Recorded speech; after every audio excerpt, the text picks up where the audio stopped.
Right, this is going to be another episode of Snake and Banter. And actually, I'm going to just start this episode by shouting out one of our sponsors. Because if you know, Into the M, we've obviously talked about this brand many, many times. And one of our best sponsors, by the way. It's also one of the best for the actual product. Yeah. They've actually put out a T-shirt, which is like a collab T-shirt with us, where basically it's a bunch of like pirate zombies. Because obviously Monty for the last Free Nation picked sort of a pirate theme because it was the idea like, you know, we're our own ship as opposed to being part of a naval scenario or whatever. And we're going our own, charting our own course. If you don't know, I once read a book about pirate utopias where they were often trying to set up their own, like, you know, civilizations and stuff. Obviously, a lot of them didn't work, but it was an interesting idea. So anyway, Into the M, who was one of the companies helping sponsor and support us in this endeavor of charting our own course through the danger-laden waters of esports, as it were. That's not even in the copy, but it wasn't bad.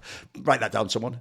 Basically, they have, obviously, not only do they have this collab shirt, which you can support us and them by buying. It's a pretty cool shirt. By the way, like all the other ones, it feels really great. The print doesn't, etc. But actually, Monty told me there's different like types of, there's different ways apparently they describe like the fabrics of their shirts. And apparently that one's supposed to be one that's like, as if it's supposed to feel really cozy, as if it's being washed loads of times. So it feels super, super soft. I'm telling you, this is actually one of the best t-shirts I've ever had. So it feels great. And if you know Into the M, one of the best features about their offers that they give us for you guys is when you use this code, so in this case it's intothem.com/LFN hyphen, so the middle slash, TEE, so the word for t-shirt, TEE, LFN hyphen TEE. And the reason why is that whatever code they give us always gives you 10% off stuff on their website, right? But the cool thing is they also make it stack with whatever other deals they've got going on. So actually currently they still have the Black Friday Cyber Monday sale going on, which lasts until the 8th of December, where you can get up to 60% off stuff site-wide. So that means you get the 60% off anyway, and if you use this link, you get 10% on top of that. And by the way, you can also make everything stack. Like, as I have to mention, you can get bundles of like 3 graphic tees with the prints on it. You can get 3 basic tees with just like high quality black and white and all the basic colors. You can also like get the bundle and use the code and use the percent off. So it has all stacks. It's actually a very excellent company in that sense. It gives you more bang for your buck. So thank you to Into the M for sponsoring this episode. Obviously, shout out to anyone who gets that shirt and supports us. Since it's a collab shirt, if this does well, I've heard it's actually already shipping pretty well, then in the future we'll try and do some more collab things. Maybe eventually we'll do something with logo. And eventually the dream is, as long as we can do it drop style where we move up to it, the dream is to one day have something like a Snake and Banter t-shirt or a Hot Take Point Made one or somebody Insight or something. Because these would be the obvious ones with, you know, an iconic quote or some funny picture of Cassandra in cartoon style with smoke coming out of his ears. So we can all imagine where it could go. So it's also just a pretty... I actually think the first one is also quite a cool idea, because I don't know about you, Maui. I'm not a fashion guy, but I think you actually want to start understated. You don't just want to come straight out with a crazy LFN one. That might be too much for someone's holidays. The difference with the Pirate Zombie ones, that's just like a cool... I could see someone like a hipster bar wearing that. That would just look chill, wouldn't it? Yeah, we could afford to get some logo tees too, though. Let's get some hats, I agree. Some logos, I agree. Some sweater. I mean, I've already said it before, but I am literally going to push so hard for the first Counter-Strike t-shirt to be one that just hit Kassad going, "Are you insane?" And then me going, "Here's the joke," or whatever. Exactly, you know, like all the opening things. Yeah. And then for Maui, the joke would be, it would just be a speech bubble with square brackets. So like I'm inserting where he said, just says totally reasonable but incredibly unpopular opinion. Like that could just be yours in there. Like that could be how that works. So anyway, obviously the guest for this one is Hawka. We're running it back. And by the way, spoiler, this is technically a Flashpoint lineup. Which, by the way, probably a sad indictment of Flashpoint that we're on this show now and only one of us is at the major. But it's all good. Here's the thing. If you're not at the major, though, that's where Hawka can help you. Because actually, he's doing a bunch of recaps of the major and all the big things going on. And obviously, if you don't know, that's actually probably, Hawka, the most underrated thing about you is I don't think a lot of people actually know that you have a YouTube channel, bro. Even though it does decent numbers. And people know you from broadcasts and they know you from shows and all the rest of it. I don't think people know you. I actually think you have one of the most palatable YouTubes in CS, mate. Because you've always walked the line between doing like, not like a not out here strat one, but you'll do one where you show like aspects of in-game strategies and things like that. But I think you pair it quite well with like, somehow you managed to blend doing like topical strat / team topic with some analysis. And then you also obviously throw in like an actual like breakdown of something happening. So I think you actually blend all of them very well. I think most people are specialists in one area. Anyway, you're doing this YouTube content. Is it going to be every day? Is it going to be for the whole major? Appreciate that. Yeah, that's the plan. I also think luckily, like, this is almost the perfect time to do it because half the people can't watch the games anyway. Right. They're starting Okay. at 3 a.m. Right. So it All probably right. works out quite nicely. People Yes. are probably genuinely Okay. like, I didn't get to watch that 3 a.m. True. game. So, yeah. Okay. Yeah, no, that's a good angle, I have to say. That is the one downside of this major. That's the one thing is, I don't think people realise. It's one thing if the games are really late, you can make that work. Like, if someone really has school, they can't get up at 4 in the morning and start watching the game, but they go to school at like 8, can they? That just doesn't work. Like, you'd have no life at that point in time. Something's going to give at that point. So anyway, it's all good. Luckily, there's loads of Chinese people there watching the events. That makes up for it. Right, let's start. What is the first topic, Hawka? What is the good point we are bringing to the table? By the way, as usual, people can make the topics about the major. It doesn't have to be about the major. What's the initial good topic we start with, Hawka? Yeah, I just went with, I think it's one that we knew already, but we're actually getting to see it now. And it is just the major being at the end of the season. It's just so good for narratives. It's so good for already having transfer talk. And the best part about it is it allows us to be haters in a way better way. Because if a team fucks up now at the major, they don't get to win some bullshit tournament at the end of the year. They don't get to go, oh, look, I did really well in this tournament nobody gives a fuck about. No, Complexity, you fucked up, and now we have to sit here and actually be annoyed at you. And it's just genuinely great for that reason. And as well, just like, there is a different feeling when it is the last tournament of the year, I think. It just feels so much better leading up to an event like this. And yeah, I hope as well in the future, teams are going to actually like lead into it way better, because I think this is the first time we're seeing this, but hopefully teams start to actually prepare for it in a way where they are like, maybe they even take one tournament off before or something and just make sure they're fully reset for this event. And it's also just weirdly, because it's in China, I think every team having to be there ahead of time has actually meant we've had a period where everyone's like practicing pretty hard because that's all they can do. So it actually seems like it's working out in that sense for the teams as well. So yeah, it's just good all round. It allows for the good, and it also allows for the hate, which is in theory bad, but it is good. I love the angle that we can obviously hate harder because, yeah, I mean, with teams that are flunking out of the major well beneath where they're supposed to, it's really all you can do. I mean, it's just sheer disappointment. There is no light at the end of the tunnel. This is it. It's over. There's closure. And for building into the top player of the year discussion, it's perfect because I also just feel like in my ranking right now, like it's 1A Monacy, 1B Donk, 3 Zywoo, but that could all change at this major. Like it's that close of a race. So for it to be the very end, I don't have to factor in some random like, I love IM Dallas, but like, you know, it was always right after the major. I mean, Chengdu's kind of the same thing. You know, they're just these weird tournaments where everybody has major hangover. They probably really aren't trying. You know, even FaZe famously, when they won Chengdu, Brokey just said he was barely playing and he was actually just doing arms race. Like they weren't even like practicing or anything like that. So you get less of those funky results. And I feel like the teams that are actually ramping up into the major are rewarded because they don't have to think about anything else. And I actually love that you bring up the idea that you could take time off before it, because with how transparent the Valve rankings are moving into next year and who's going to be invited, teams should be able to see those rankings and then say to themselves, oh, like the chance that we're going to fall out of the top 32 teams that are going to make it to the major is next to nil. And so we can take the 2 tournaments off leading into the major, because I want to see the best form of all these teams. I like if they're a top 6 team and they know their spot is guaranteed, then what's the point of playing those 1 or 2 tournaments leading into it? Because everybody talks about how much that kind of jet lag and just travel affects them. Like just actually gear up for it. So it's this needed to happen such a long time ago, and it's also why I sometimes consider, you know, Katowice in the calendar a little bit weird, just because it's the first tournament. There's no IEM Chengdu before it. There's no Blast Spring groups, or there's a Blast Spring groups before it, but there's no like smaller events like 100K or a 250K. It's just boom, IEM Katowice right at the beginning, and it always does. It does feel like the top teams have been winning Katowice lately, so I'm not throwing shade at it necessarily, but it does feel like you're more likely to get a random Vitality that just completely bombs out, and you're like, are they still off of winter break? I'm not really sure yet.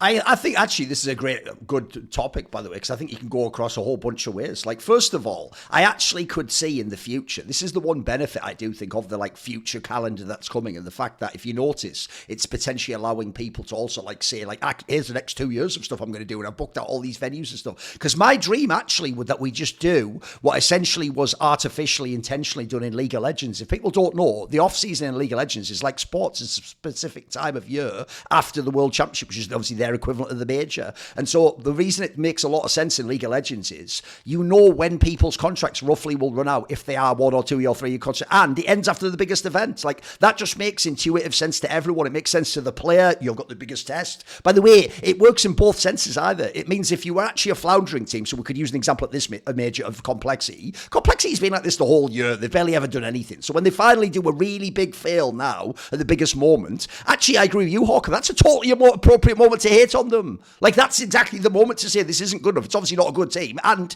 you had like one chance, by the way. It could have gone the other way. They could have also redeemed themselves here and done some crazy run and like made a top 4. And then maybe people would go, okay, you know what? Maybe that could almost make up for some of the there's a way to offset it. But I also think it's just a good like sort of like emphatic last note. Either you were really good or you weren't that good or you were shit. Whichever it is, it gives everyone a sense of closure, I think, in the narrative for the season. And like I say, I think that would make sense org-wise. Like, actually, a lot of the major results are going to decide if you want to keep this guy or if you don't. And I definitely agree with that thing, which is the reason why it makes more sense to have it at the end of the season is it almost never did make sense to have an event after the major. Like you're saying, almost every single one. Like, IEM Dallas was essentially known as a major hangover, where the joke is you would even look at the field and go, right, which dark horse is probably going to win this because it's not going to be the favourites. Like, they've already been spent for the major or they were in the major final. It's nearly always, like, spoiler, IEM Dallas is just always, like I say, which dark horse didn't win the major, but is now going to sort of like bullshit cope themselves that because they won this event after the major where everyone's wrecked and half the teams pull out with all. Because there's the other thing that always sucked about the event after the major. Unless it was Blast World where they all had the partner money and they had to go anyway, which, by the way, I've always said this, even though it was the World Finals of Blast, probably the most like underwhelming like feeling of a World Final ever. Like, it never felt like a giant championship. In fact, sometimes those felt less competitive than the fall finals in the Royal Arena. Because that whole like your angle of like you're in the arena and what if Katie and like that at least was cool. So yeah, I always thought they never worked, unfortunately. And like you're saying, that's why the FaZe comment is a giveaway there, mates. Because the FaZe comment there is like FaZe is a team that wins real tournaments and majors. So they themselves are even seeding like, look, we're not going to brag and be like this is better than the major. Obviously we know like we'd rather. They're almost saying that after they won an event. Like, listen, if you're ESL, that's the last thing you want to hear. You want it to be the other way, like, hey, we didn't win the major, but it's okay, we've got Chengdu guys. They were basically going like, yeah, Chengdu, that's like getting a free toy in my Happy Meal, mate. That's almost the level like Brokey was on there. Which, by the way, shout out Brokey, that's baller. And then lastly, I'll just say, I also think the reason it makes sense that we have this at the end of the season is if I was considering the future of my lineup and what I'm going to do financially and contract-wise, isn't that like the perfect time right after I have either qualified to the major and gotten the sticker money or not got the sticker money and not qualified? By the way, even though it's going to change eventually, as of right now, if we're going to make it that qualified to the majors is the most important thing, that probably should get you fired on the next extension. Like, that's just the way. That's literally what pays your bills right now, guys. I'm sorry, it's more unironically more than topping a scoreboard in a random IM. It is just qualified to the major. That's like the number one thing you can do for your org. So even though it's harsh that we all go, oh my god, it's just an RMR, that kind of is life and death right now. We didn't make that. It's just the incentive structure. So yeah, I think it's a great point. Right, Maui, do you have a point? Do you want to come back on some Hawka? I was just going to say, I love the way of putting it as like closure because we have these teams that just like stick around unnecessarily long and they just string you along. Yeah. You know, we've all been there, fellas. We've all been there. And also the other thing is on the off-season part, I am interested to see how that goes just because we have like only 1 month off to like get all the transfers done. That's the bit where I'm like, that might be actually tough for teams to figure out. It's like having 1 month to figure that all out is going to be very condensed. But yeah, it'll be interesting to see how that goes for sure. Okay, Maui, where are we going here? What's the good point? Yeah, another kind of a meta topic here is just in general, because I'm looking at the playoff likelihood of all these teams and, you know, who's going to be making it to the next stage of the major. I mean, everybody's doing their pick'ems. And I just want to bring up the fact that the consistency of favorites this year has actually been surprisingly good. Okay. That's in a space where there's a vocal although it is a minority of people that are saying, "Oh, CS2's random. You never know who's going to beat who." In reality, that's pretty far from the case. I looked at Vitality's results this year. The only tournament they didn't make playoffs of all the calendar was IM Katowice, again, very beginning of the year. Mao's only failed to make the playoffs of one ESL Pro League and an IM Dallas. G2 only failed to make the playoffs of IEM Rio. I think there's also a consistent factor here that these are kind of like ESL events that are mostly not actually like big ones. I mean, Navi had a streak of 5 consecutive grand finals, and we considered them the best, pretty obviously. And Team Spirit, they only missed out on the Cologne playoffs. So all of these teams have like 1 or 2 playoff whiffs this entire year. Like, and despite the fact that we're like, oh, anybody can beat anybody, it's like it really is. Only anybody can beat anybody, but it's just elite teams. Here's the obvious follow-up, Maui. Here's what we need to ask you, though, is obviously to some people, maybe you could call them casuals if you're being rude, or you're just me, is they're going to think, well, I want upsets, I want some crazy runs. Like, is it a good thing for you that's consistency? Is that a positive for the game? Yes, because again, like for narrative building and enjoying the sport as a whole, I want the best players to consistently be in the biggest stage moments so they get more reps at each other. I want to see the bouts more frequently because then there's so much more you can dissect in terms of the head-to-head. Like imagine if all of these teams kind of you knew that one team or 3 teams that are in the top 5 are not going to make the playoffs every time. You're like, oh, game's random. Hard to say who's the best in the world. You never really get to see them play against each other. But it helps wrap up so many other discussions. Again, like my brain is so geared versus like who's the best player of this year. And so I'll bring that up again. It's just that, the amount of times that Donk has now played Vitality and G2 is pretty high. Like he's played them in multiple series in big stage moments. And so we can go 1-to-1 in these comparisons because if you just do stats against the rest of the field, it kind of leaves you wanting. And so we have a big enough sample size to look at these things and say with certainty, Donk is bad in these sorts of matchups. So that's why I think it's cool that they're all the playoff teams or the teams that I consider the top 5 have been so consistently elite this year. I think that's just in general good. What do you think, Hawka? Yeah. I'm there with you. I think you can kind of see it as well in like pretty much everyone's pick'ems has at least the same 5 or 6 teams pretty much through, which I think is nice. And yeah, the way to put it is that you want this to be the case because it means that if an underdog team does win, it obviously means way more. And you have it so that if, a top team actually loses, it means something. And I think you've got that nice level of like the top teams.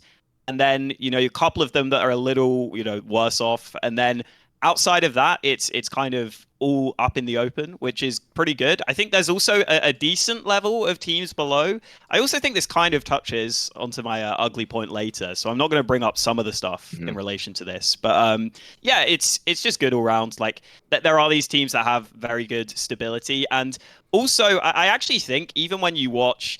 Okay, maybe not all the top teams, maybe not like a G2, but when you watch most of these top teams play, I do actually think team play-wise and tactically, they look better than the other teams there as well. It's not just that they have like these incredible players.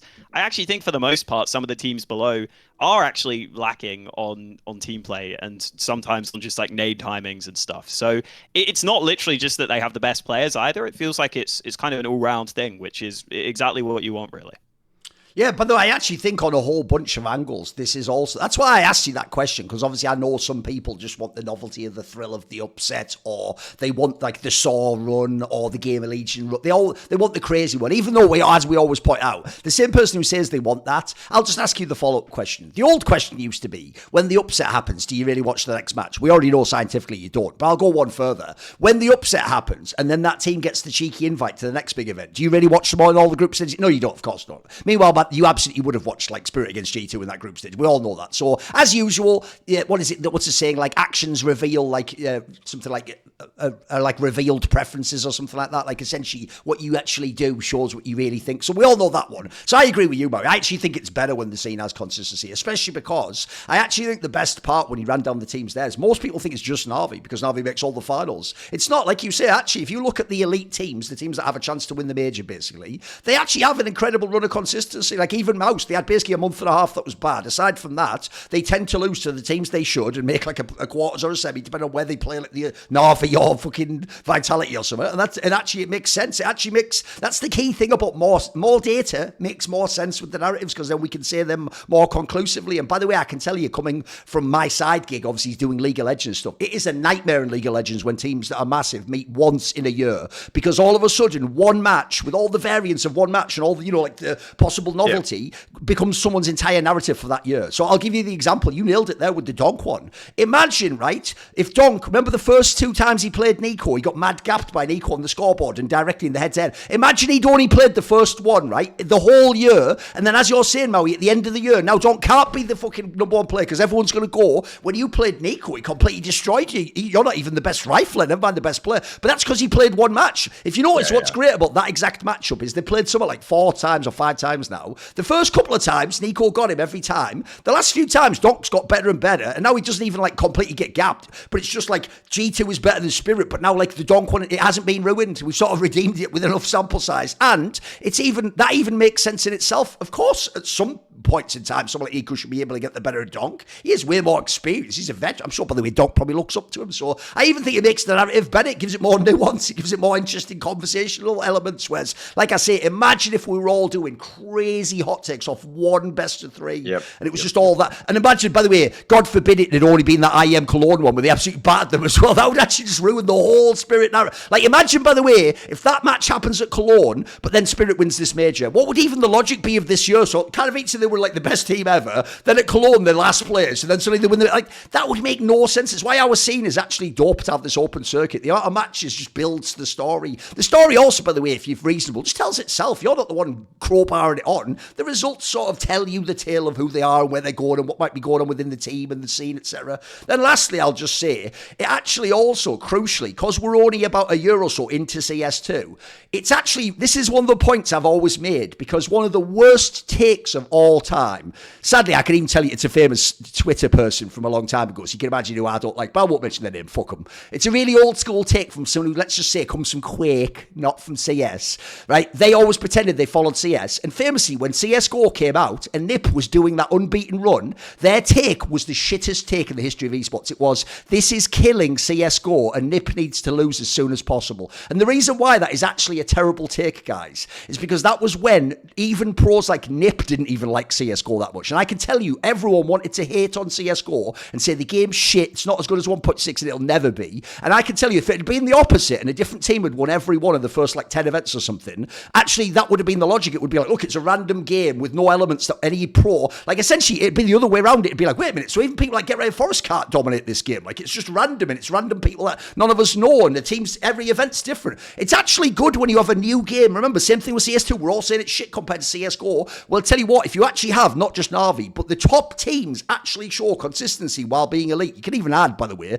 we've actually made the format harder to be consistent in because we've got an MR12. It actually shows the game is more legit in some sense than people realize. It's not really random, is it? It's not really, look, as much as some jumps can fuck up around, somehow overall the better teams are winning, and there is consistency in the maps and the strength and the style of play. So I actually think in some ways it sort of validates CS2. If it had actually only been, there's the other thing, if it was only Na'Vi, then maybe only Na'Vi figured it out. But I always point this out. It wasn't only NiP in CSGO, it was NiP and Very Games famously. Those two, and by the way, there was even that third team, that like CIS VP that would always be like third or fourth. It was actually a fairly consistent scene for the first 6 to 8 months. So I think that's just great for the game. I think it just implies to people who are semi-pro, it isn't just a rando game. Like, you can put your life into this like a sport. If you're really good, you will be rewarded. You will get into the top teams. You will have the success. So yeah, banger. I like it.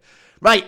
I'm going to do one of those incredibly on-brand, ridiculously self-indulgent points that is the Snake Banter Classic. But it's not really, because you have to realise it's actually the other way around. I'm just going to put as my good Tech Girls hosting. Now, you're going to think, well, you just do a show. Yeah, that's why I do a show with you, moron. I actually already thought she was really good and had potential, and so I wanted to do a show. You ready? Follow it. It's the other way around. And I reverse-engineered the idea. Literally, I could show you the chat log sometimes. You can go with it. Where basically, I just sort of say something like, we should just do a project where the idea is, it's sort of like what you want the vibe of a desk to be. You can decide how long it would be, and it's just going to be to showcase your hosting skills, which is why, spoiler, I'll let you behind the scenes here. That's why she just is the one who directs the conversation. It's not me going, and then here we go. I just give my opinions like a guest.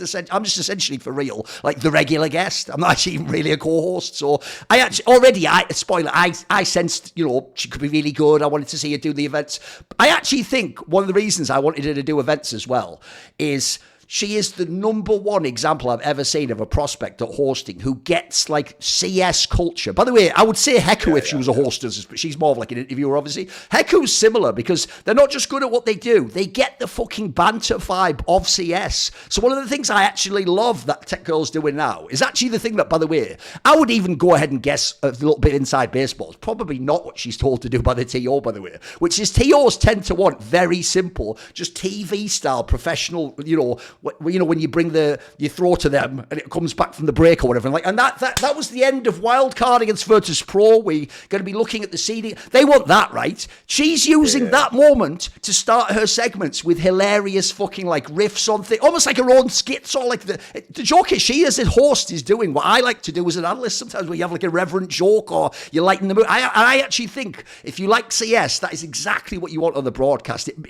I think CS, when it becomes too only professional and sort of buttoned up, actually loses a bit of like the vibe of what we like about CS. Like we said in the first point, part of CS sort of is flaming people too and being rude and making silly memes about them. That's just our culture. We aren't ever trying to be the NFL and that whole thing. Oh, and here we are on Sunday, welcome to the ground. Like, that's not our shit. So I actually think, whereas, by the way, there's some excellent hosts who do the professional style, I think for CS, I am actually loving her style. Like, and by the way, her and Richard, they've obviously got a different approach to doing it. They also looks a really great like 1-2 punch in that sense. Like, you have one when the other one comes. It's not like you have one where you're like, nah, that one's going to be boring. Like, so I actually think also, by the way, I said this on past shows, like the Amaranth Yeast Beer one, she has put some mad fucking bangers in there too. Like, there are some ones where if you didn't really listen to what she was saying, you thought she was just doing like, yeah, and here we come to these guys. Like, just listen to what she was asking them. Like, there's some wild ones out there. That's why I pointed out when it first started. The best example I knew this would be fire was when she was just like setting Yanko up to, like, essentially Maui. She was Dwayne Wade running off like this, and Yanko was just like fucking slamming it like LeBron in that old school Heat meme that we all love. Like, that was fire. I was loving it. So look, I'm obviously a fan anyway. That's why I actually help her and work with her. Also, she's just a fellow professional, but I think she's doing a great job, man. I think she's killing it, and I love the vibe. And by the way, I can tell you it's really fucking hard working up at 3 a.m. local time to do all that.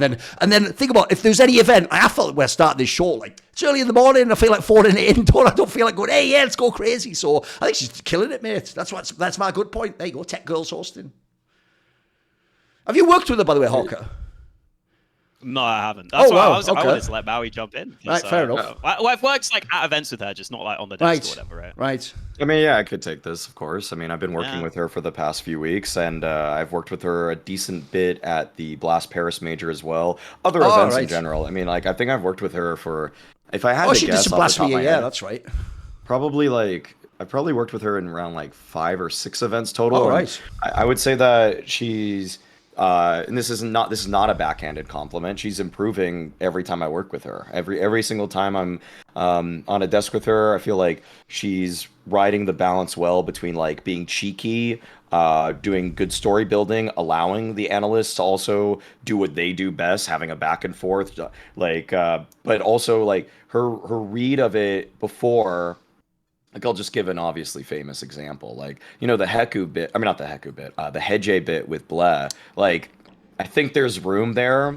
Like, okay, it did lead to some memes, so I'm kind of glad it transpired the way that it did. But I also think that there's room there to probably pull it back in some ways. Oh, sure. But I think now, when she realizes things are not really headed in a productive direction for the broadcast, she'll just take it. She'll just take it back. And I think like that sort of command is something that hosts need to have because, admittedly, like, people ramble. Like, people will ramble on the desk sometimes, and you need to, like, if they don't have the internal clock going, she does. She knows, like, it has this little bit reached its conclusion, and now it's just waffling at that point. And so she'll then just jump in, and it's like, it might feel a little bit rude to some people, but in terms of, I think some people want that though, right? Some people, if they're circling, they're kind of waiting for you to pick it back off them, right? Exactly. Yeah, I think my read, for example, is very strong in that. Like, I try to be very self-aware if I'm like going on about nothing, and then I'll just close my statement. But some people just kind of get it trapped by their own words and sentences, and then they don't know where they're ending. I feel like they keep digging, thinking there's another point there, and they never get it. They just circle, right? Well, sometimes we do on talk shows too. Yeah, Tech Girl's does a great job of, like, she can read if the person is doing that, and then she'll like either let them find it if they can, and she has a good sense, or just says like, okay, that's enough. Like, I'm gonna take this back now. And I just think the little grenades she throws into the segments are very relevant, very contextual. By the way, you also don't have to pick them up. She just leave it so that if you just ignore it, you do the analysis. That's cool, but it's an option, isn't it? You can play with her if you want, basically. Okay, like for example, with the whole wild card thing, like I just let that one settle. Like I'm not really trying to promote Amaranth. Okay, I feel like this is the first time I've even said her name on any podcast or broadcast for the last 3 weeks. I'm trying to actually not make that the story of wild card. It's too late. Amaranth washing. They've done you. See, now this is how she makes you talk about Amaranth washing. Exactly. I tried making this about Stanislaw. I've really tried to make Wildcard about Stanislaw and his redemption, and not just the the low hanging fruit gag that's there, which is Amaranth, obviously. But then like that's why I'll let it. I'll let it sit there, and I know some people are enjoying that though. Yeah, so, sure. Yeah, so she'll bring out all the elements that are necessary, and the thing that you said, like she's practically endemic to Counter-Strike, because even though she was working the other games, she has expressed to me... She was a legit fan for real, mate. I'm not joking. Yeah. This has been her game for a decade, if not longer. Yes. I mean, she knew JT, Sonic, TC, all of them when they were growing up. Like, she was really embedded. Not in bed. Embedded. Not in bed. Yes. Not in bed. You know what I mean? And she was really like, I mean, from the get-go, she was very...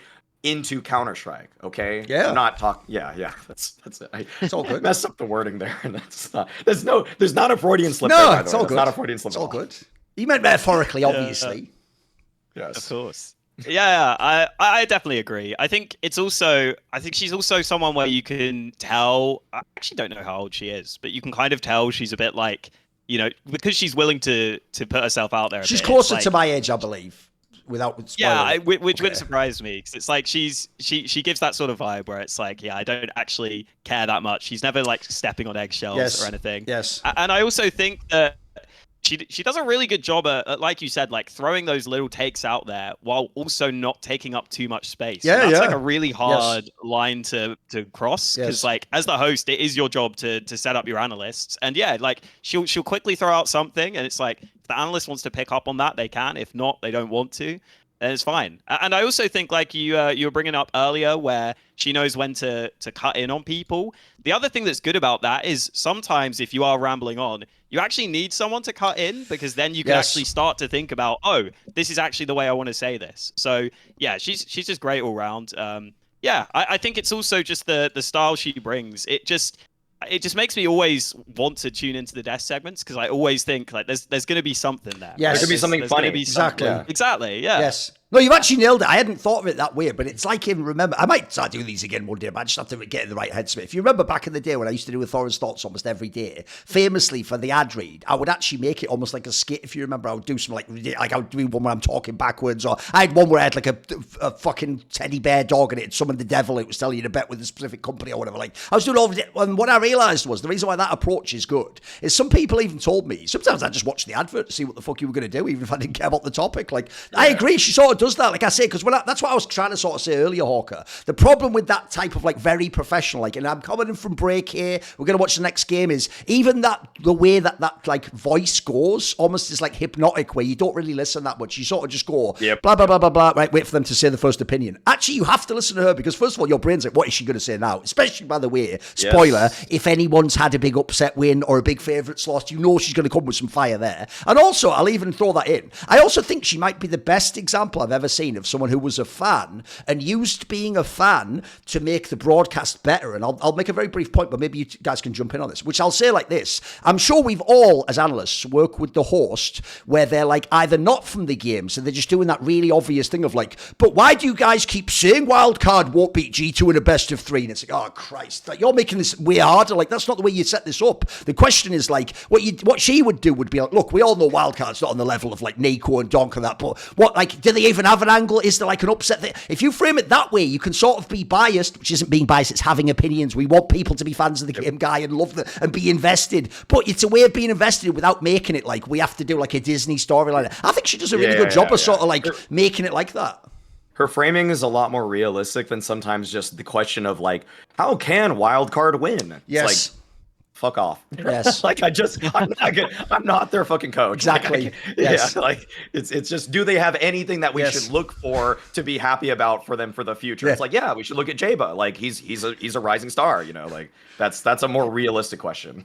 I can't remember what desk segment it was, but I remember I got asked that on a desk once, and I literally just said, like, I don't know. I don't even know how they've won so far. Yes. I was just like, well, by the way, that actually reminds me of one of my original classic responses, because in England, you know this, Hawka, we have that famous saying that goes, ask a stupid question, get a stupid answer. So famously, if they ever asked me that question, Hawka, they'd go, but there must be some way they can win, and they'd be picking, like I gave an example there, like 50 positions apart in the ranking. And so I would always say it as a stupid answer, like, well, yeah, they could like put a voodoo curse on them, they could pray to God, you know, exactly. because it's ridiculous, and like Maui says, but there must be some way. Yeah, but I don't actually, by the way, spoiler, honestly, I don't need them to, I actually don't even care if they win. You know, fuck them, I hope they play normally and lose. Why do I care about crafting? It's not a movie, I'm not trying to help them win. Like, what's this? Yeah. I It's agree. just important to have better framing so that we don't Yes. have to make them look dumb with our answer. You know, like she comes across as like she's very knowledgeable about like the flaws in every team too, so that also like you can pick apart even the favorites as well. Like, you know, so I think she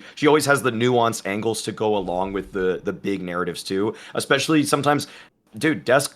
I'll say this, like sometimes, you know, there's a tech delay we have to fill for an extra 10 minutes. She's great at like bringing out those other conversations later that, you know, that had to like be swept under the rug because they're not the overarching points that we want to bring up in the limited 7-minute desk segment we have.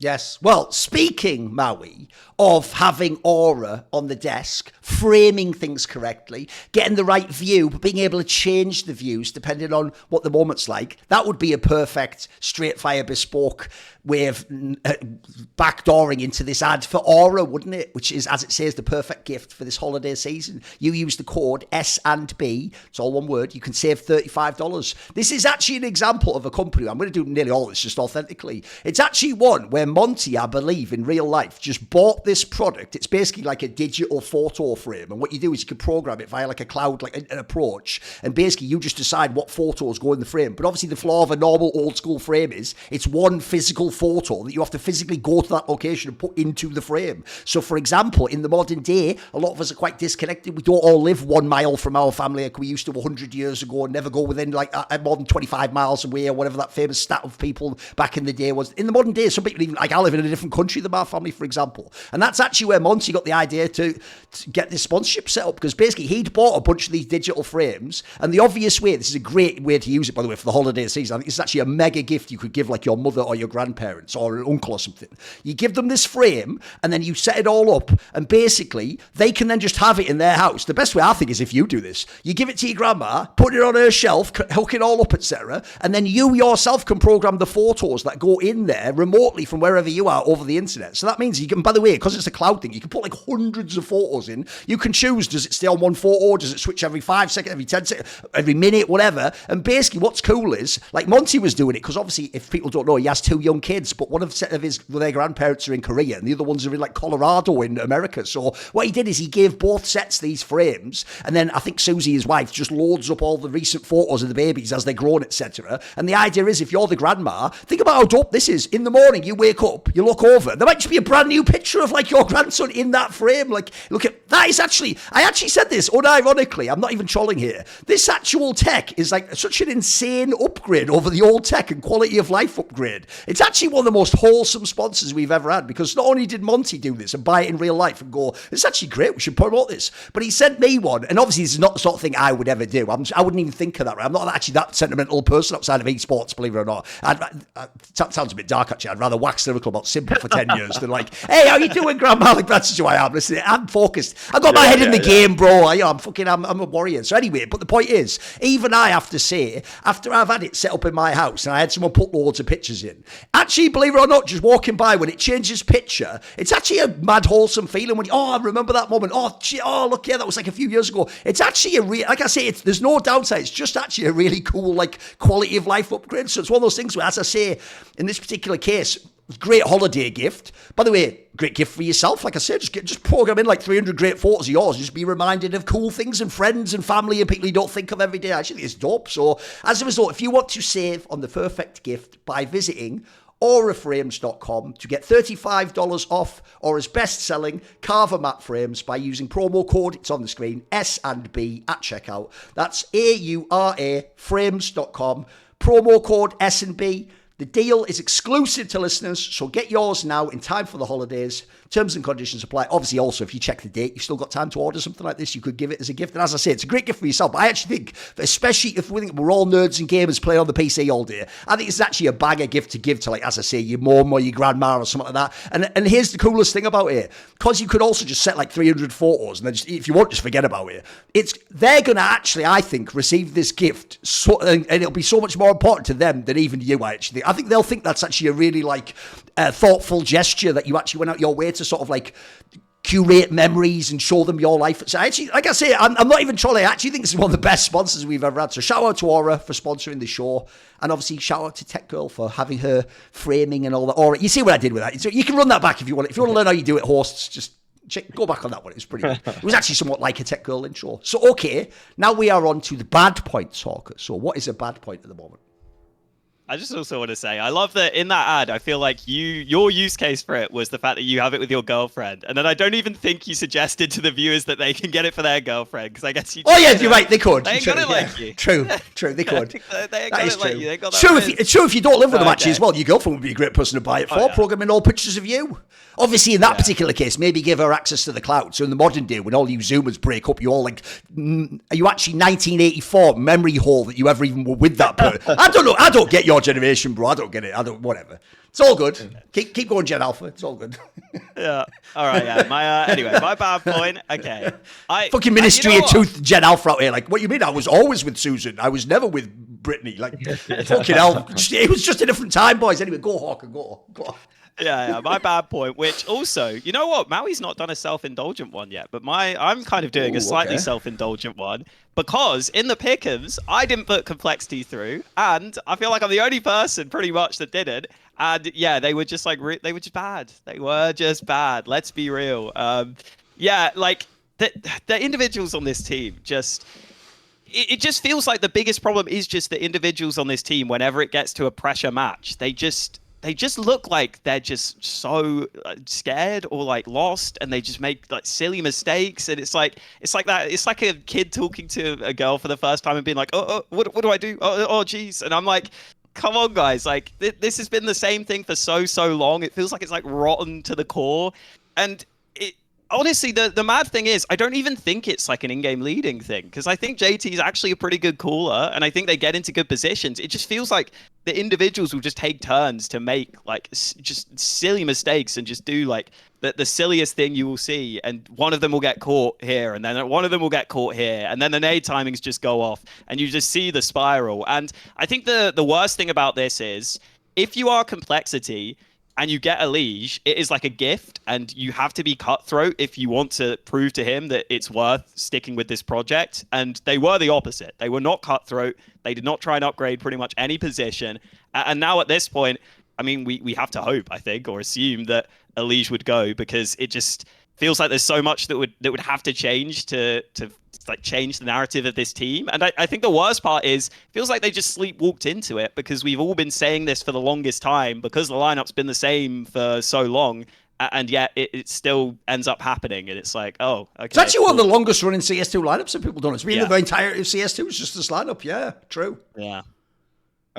The thing with Complexity is that it's one of those cases where, honestly, if I look at player for player, I don't really think anybody is that bad in role. I know people are going to scoff at that and say, oh, but Floppy's so bad or whatever. I actually think that it makes me really consider the holistic picture of an individual beyond just what they bring in terms of pure statistical output. I'm talking like morale. I'm actually talking about morale, which is something that I generally have overrated for like ever in my career, in like every aspect, whether I was playing the game, watching the game, even considering it or anything like that. But it's like, there's just nobody that's a moral leader on this team. No one's even close to it. It's such a detriment to your team to not be able to mentally fight yourself out of a hole once you dig yourself into one. I look at Big on the other hand, and like, dude, JDC is one of the most positive locker room environment guys possible. He's always acting like every stage doesn't matter, that in a positive way. Like he always is ready to crack jokes.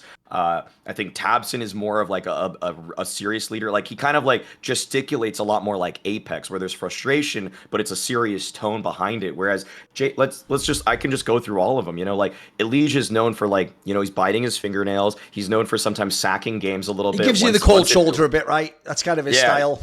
Yeah, unfortunately, he's just not really a moral leader. You know, JT is one of the most monotone guys, period. He's just a mild-mannered guy, and come on, even the way he talks, you can tell there's no fire, is there? Come on. Yeah, exactly. And then you got Grim and Floppy, and they're kind of like making sure to just kind of cover their own asses in most cases. And Halzerk's famously known for desk punches. Like it's not, there's nobody, and TC can only do so much. Like what sucks is that I think in practice environments they probably feel great because TC is a positive influence on these guys. They look like they all get along, right? I mean, you know some of them, Maui. I also feel like when you're saying that, don't you think one of the problems is that Floppy's also not had that great a run as well? I feel like he could be the like fun element or the like glue guy, but if he's doing badly in the team, it's hard to do that. Obviously. Exactly. If Floppy was a star player, I think that would permeate. But because he's kind of he's got all the bitch roles essentially. He's got all the anchor spots, all the support roles, like crappy lurk spots too. Like he's not really able to uplift because when you're so concerned with your own game, like it's really hard to be a bottom fragger.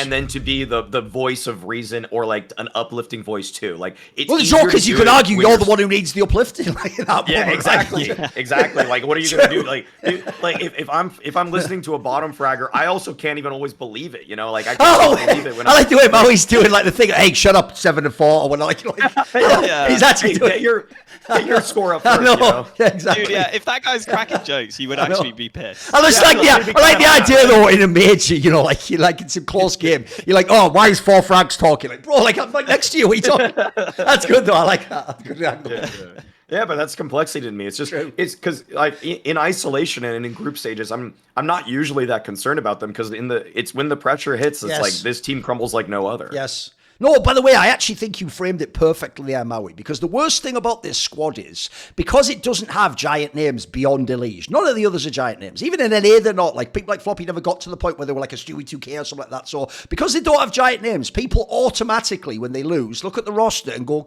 sack the whole team. Like, this isn't even a good team. But actually, the worst thing is, like you say, Maui, no, what tortures you if you are a call enthusiast or observer or even in call is if you put them in a group stage, they actually are unironically like a top 8 team in the world. Like they will match up. By the way, they'll like upset a fucking team like a Mouse or a Navi or something. They'll have like a close game against like FaZe or Spirits. The problem is when they then earn that playoff spot, you could bet your house that they are going to lose that match. Like they are not going to make the deep run. And if they are, we all know it's going to be in some like nonsense EPL with no crowd and they're playing, you know, like Forza or something in the first playoff game. It's never going to be like they're playing the big team and they beat them on stage. No, that not only doesn't happen, but I don't think even Cole think that's going to happen. So the worst thing is they do have like a type of potential, but it seems like to me like it's almost like locked out of the game because I agree. What clearly attenuates it is like, first of all, mentality. This actually has to be one of the worst teams I've ever seen for mentality because I actually agree it's quite subtle because I do get the vibe actually, by the way, beyond Elige, I could imagine he might be a little bit resentful inside his head about some of the things that happen, but I actually get the vibe the rest of them do really get along and they seem like they have a pretty good atmosphere in their team. I could even totally imagine it's one of those teams, by the way, where you get along so well in practice that you're working out all the kinks and everything's getting fixed, but then in the game when the pressure hits, suddenly it's like we're doing like a Jekyll and Hyde. Like, who the fuck are we? Where's the team from practice? Like, it was all great, guys. Like, because I agree, this is one of the worst teams when the pressure hits. People just become like 70% as good as themselves. And the problem is, because the one guy who was truly battle tested and a veteran is Elige, when he doesn't drop like that's why the guy who only watches the match that eliminates Cole just goes, Elige is like 10 times better. They're all shit. Either cut the rest of the team or he should. In fact, nowadays, nobody even says that. They just say Elige should leave. And by the way, when you say Elige should leave Cole, you're basically saying death to this complexity lineup. Like, it's over when he leaves. Like, he is the one part that can do it. So, no, I agree. I actually think it's really dark. I also think the other thing that sucks as well is exactly what I just said there, right? I often try to craft it as like, is there a way to still get one good player into Cole? Like, if you notice, I even say on Twitter now, doesn't have to actually be a HL TV top 20 player. Can I at least have like an up and comer? Can I have one of those players that like Gamer Legion gets or something like that? Can I have Flamers? You know what I mean? Like, can we pop one of those in for cheap and gamble? Because I still feel like between Elige, JT, and if we could get one more player, and by the way, if we can get one more player and he's a rifler, actually Hawkins not even that bad at that point. Suddenly, you could actually that team suddenly could actually be like competing for like 5th or 6th in the world. It's not that implausible. They actually, I do think, I've always said I always rate JT. JT. I think he's actually a pretty legit caller. The problem is, though, that's like a world where everything's going towards making call better. The biggest fear I have, and it's obvious because this is the majors at the end of the time, and I've heard rumours, is, bro, if Elige ever does actually leave and he does go to like a better team, a top team, not only are we all going to watch that team now, but I think call then will become something of like a fucking failed project. Because the worst thing I also think is why it's a good point for bad is because you have this angle where like you don't have the famous NA players. You don't even. There's the worst thing is Cole doesn't even actually get the NA like hype that like Wildcard does or fucking M80 because they get the thing of like, well, we have no expectations, so we can cheer for you and we don't feel bad if you lose. I think everyone feels with Cole. Because, I always used to wonder, Maui, back in the day, why was Team Liquid never really loved until the absolute best? But C9 was loved no matter what. And I think that's a problem. Cole reminds me of the Team Liquids that used to lose, because the perception was, these guys are good, but they're losers. The Cole one was like, the plucky underdogs. They can maybe make it what Cloud9 are rather. I mean, I don't think, sadly, Cole gets that. And by the way, that's the last aspect I'll say is bad. I actually think that's entirely the Elige story. I'll tell you the one good thing that would have happened if Elige didn't play in this team, but you had... Pick anyone you pick the JBA guy, pick some of the other people, pick Orseek, have him in the team again or whatever. I think at least then people could do the it's an underdog angle, I'll just support them because I'm from NA. So I feel like they're also in a really tough spot. Everyone essentially just hates them for being a mildly underperforming team that doesn't do deep runs. But it means at the end, even though they're not actually bad, we're giving them essentially undue levels of hate. Isn't it good that they've sort of got a Elige and he's overqualified? Like, they should want that. The problem is, we all just look at the team. I do it as well every time and just think, imagine if the rest of the team was as good as Elige, but that's not really like a reasonable framing of this squad. And also, lastly, I will just say, they've never promised you like a VP or something. Like, we're going to spend millions on the transfer. They're trying to run it like an actual, somewhat like a business, right? They're min-maxing right now. So I also think it's a tough spot because the org itself clearly isn't in the position where they're making power moves to be a top 5 team. They're just trying to kind of do it via the coach and the strats and people in the team already. And this is the worst thing I'll say as a last point very quickly. It goes like this, which is everyone says that line of like, I don't want player changes and teams should just work out their problems and they should just get back in the practice. That's it. This team's done that, guys. They've done exactly what you asked them to do, but don't you all have a feeling a bit like me of like, well, actually, now I wish you'd sort of just done a triage 9 months ago and made a cut, whatever it might have been. So I have to say, it's always a gamble when you say that you want people to stick together, because they could also stick together and be in purgatory like this team is. Because as I say, Maui, I think you framed it perfectly. This is absolutely not a bad team. I'll never let anyone tell me that. It's not the case. By the way, I have bet so many times and won with this team as an underdog, Maui, for real, exactly. Like over the VPs of the world. And like I say, any squad where I can see them, like, by the way, even this angle, I'll give them one last piece of credit, actually. I'll tell you one thing Cole does do right that no other team in World Counter-Strike does.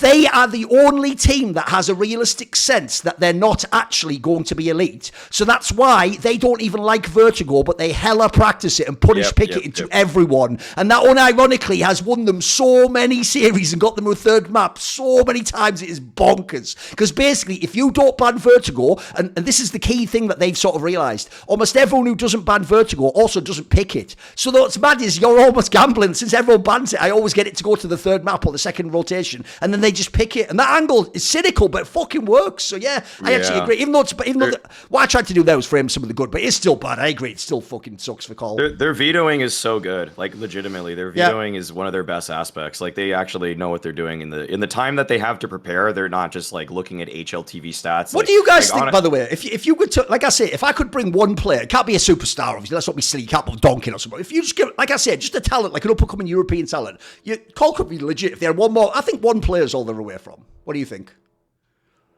It just needs to be a positive influence guy. Like, I mean, like, if they had like a Flames or a JDC or I'm trying to just think of like really positive locker room guys. It's got to be that. Like, someone that's vocal but also can be a good influence on them. It's just so hard for me to say, because I will see rounds in those intense moments where it's like, I'll see rounds where Grim like messes up and just gets caught out. I will see rounds where Floppy messes up and gets caught out. The problem is, it's like the whole team all seem to make the individual mistakes. So then I'm like, yes, I don't even know if it's the vibes thing or if it's just like, this is who all of you players are, and we just need to get like a couple of you off to like not have that.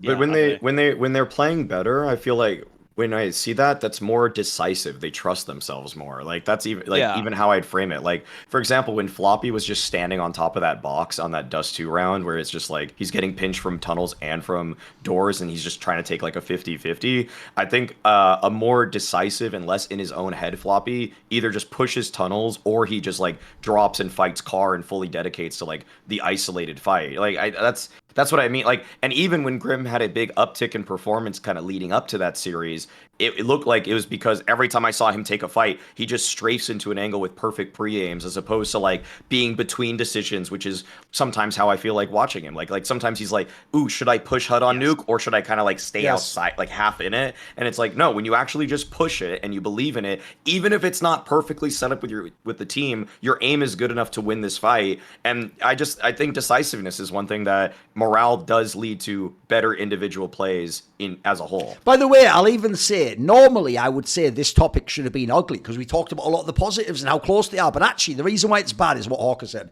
Bro, this lineup's been together all of CS2. Like, this isn't something where, like, you know, like, give us 2 more months. It's like, what would change in another month? 15 months. You know what I mean? 15 months. Yeah. 15 months together. Like, sadly, at this point in time, you've had your course. Look, you've run the course. Yeah. You've got to play a couple of majors. You know, you've had all the tournaments. So I think it's totally fair to now say this lineup's had its time and let's make a change. Yeah. Right, let's move on then. Obviously, we need to pick up the pace. Right, Maui, what's your bad point? Yeah, my bad point is another team that crashed out kind of in a different way than Complexity did, but it's FlyQuest. They started 2-0 in the BO1s, and then they consecutively By the way, lost. with legit wins, they beat Colin Big. You know, these aren't like nobodies. Not like they beat Wildcard or something. These are real teams. I would consider those both upset victories in favor of FlyQuest. Yep. So yeah, good on them to do that. But the way they crashed out was just like it's almost like it's like they kind of played on their heels too much. When I was watching them, it felt like everything that other teams wanted to do allowed them to dictate what would happen in the round. Case in point example is versus MIBR. MIBR on their T side of nuke were doing absolutely anything they wanted, every single flash play, every single push, and it never felt like it was like a clash versus clash of like whose play is getting the counter of who. It just felt like FlyQuest were doing like just sitting, like they're just sitting on their hands waiting to be flashed almost. Like and like the numbers of this are just that in the last 6 maps that they played, they only got 10 rounds once. They got blown out in 5 of their last 6 maps to lose the major. Like there was no uptick at all. They never brought the same fire that they had on the first day, and it's just disappointing for me because I thought, you know, that on that first day, you know, it got everybody's hopes up for FlyQuest in general, but then at the end of it all, the collapse was just catastrophic.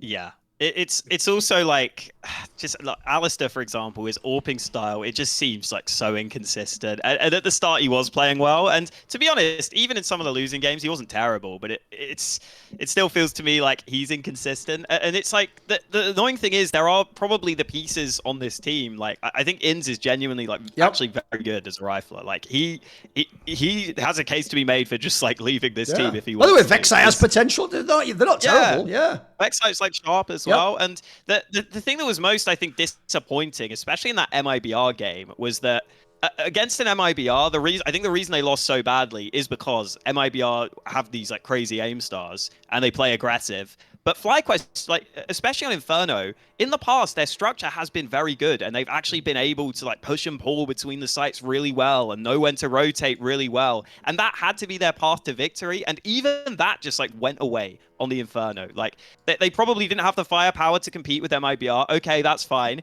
but you still should be able to like tactically outdo these guys, because I don't think MIBR are that deep tactically. They've recently changed IGL, and it just felt like no, they actually just kind of like let the fights happen, and they never really did anything where it looked like they tried to outmaneuver their opponents. And that was the weirdest thing to me, because that's kind of when they've had to get their wins in the past. It's always been like, oh, we'll find a canny way to get onto a bomb site, and then maybe one of our players who's maybe a bit inconsistent sometimes, but they can have good aim, can just like pop off in like a 2-on-3. But like, no, we didn't even see that. So yeah, really disappointing. It felt like they did just lose all confidence by that point, in all honesty. And I don't know what you even do with this team. Like, they seem just so set on not bringing in anyone who's not Australian for some reason. But it feels like that should have happened by now, because you could honestly upgrade this team pretty decently. Like with those 2 spots, like, get a good AWPer in. And I honestly even think Dexter's fine. I don't even think you need to change IGL either. So, yeah.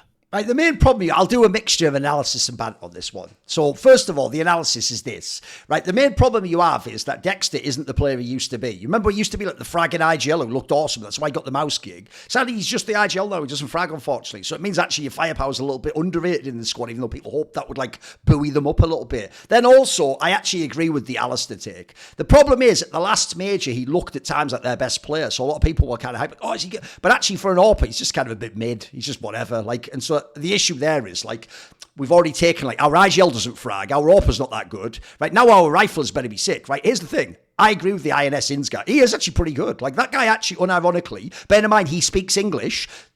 This is why I always said back in the day I wanted JKS and Azza on American teams. Bro, you just speak English. Like, as long as you can vibe with the team, you don't have to stay on this team. You're not like from fucking Mongolia and you have to be in a Mongolian team. Like, you could just go to any team you want. Like, in this scenario, the INS guy, unironically, if he wants to leave, probably should. Like, he actually, by the way, could be in like OG or something like that, or some fucking Game Elite or something. He could actually be a real player. So I don't hate on that. But obviously, yes, they're clearly trying to do like an Aussie lineup. By the way, quickly, I'll give you a little bit of info. I told people this when they actually formed this lineup under FlyQuest.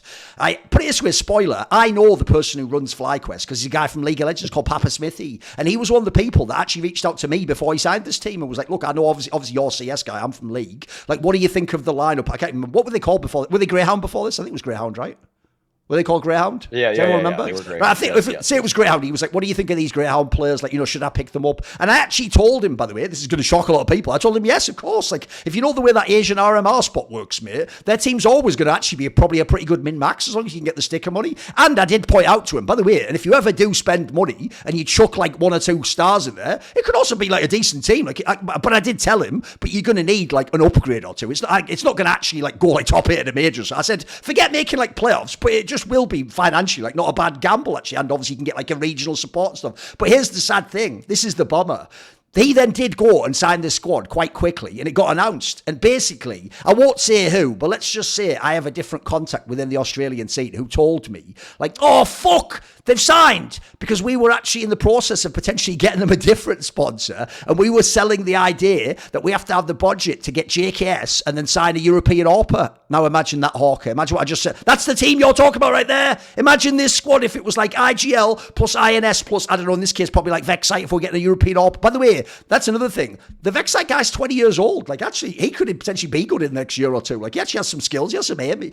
Look, at the ages, I think he struggled in the big tournaments. You also expect that. That's where people get affected, etc. And he's not on a good team. I'll put it that way as well. It's very different to be a young prospect thrown into these, like, top teams where the other players are already dope and setting you up and up. It's also really hard to be, like, a young star carrying, like, a not very good team. So, sadly, they're not very good. Now, here's the banter part. There's 2 parts. So, one goes, they keep doing that thing. I get it. It's about clout and getting some hype going with fans, where they always go, say the line, Bart, fuck your pick'ems. Well, here's my joke. Yeah, you're right. You have fucked the pick'ems. You fucked everyone's pick'ems. You fucked the pick'ems of the people who think you suck. Remember, no one's saying like, what they're saying is they think you'll go 0-3. By the way, bro, when everyone thinks you'll go 0-3 every tournament, when you speak English and can understand the European meta, that's a really bad diss from people who don't even hate on you like you think I do. Here's an even better one though. When you do say fuck your pick'ems because you didn't come Checksnote's last place, you then don't ever make an actual run in the tournament though, which means that you're also fucking the pick'ems of Checksnote's your fans.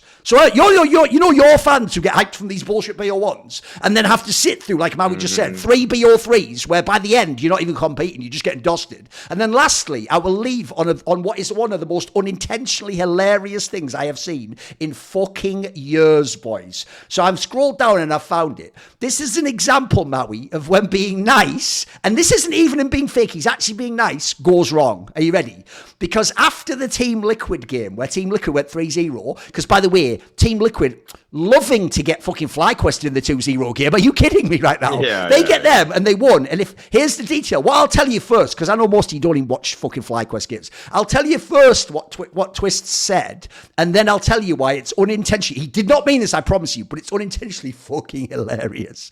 So he did a tweet after the game. It was a standard tweet, Hawka. He goes 3-0, GG's FlyQuest. Have to say, you guys have improved massively, doing your region proud. Now, the reason that's hilarious is in the best of 3, it went 3 maps. You're thinking, yeah, it must be one map. Team Liquid 13-1'd them.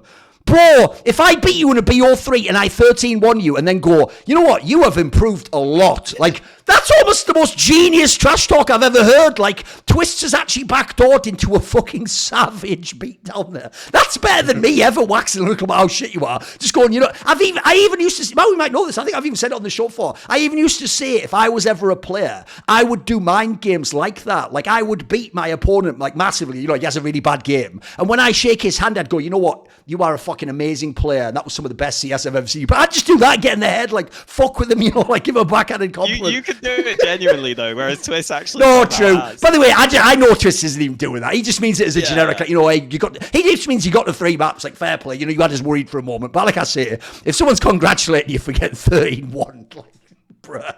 Anyway, that's all good. That's all good. Right, let's move on then. What is my bad point, Thorin? Well, my bad point, Thorin, is this is also going to be incredibly on point. But I think now, to tie into Hawka's first point, if there was ever a moment we have to have this conversation, hopefully one more time, it is now. My bad point is Virtus.pro. Am I the only one? This is one of the most jarring teams I've ever seen in CS history because it does this thing to me where I call it the on-paper hypnotic effect, Hawka, which is every single tournament Virtus.pro plays, and I go to the HLTV match page, or I go to the Liquipedia tournament page, the second I see their lineup, my brain goes, this has to be a top 8 team. Look at the lineup.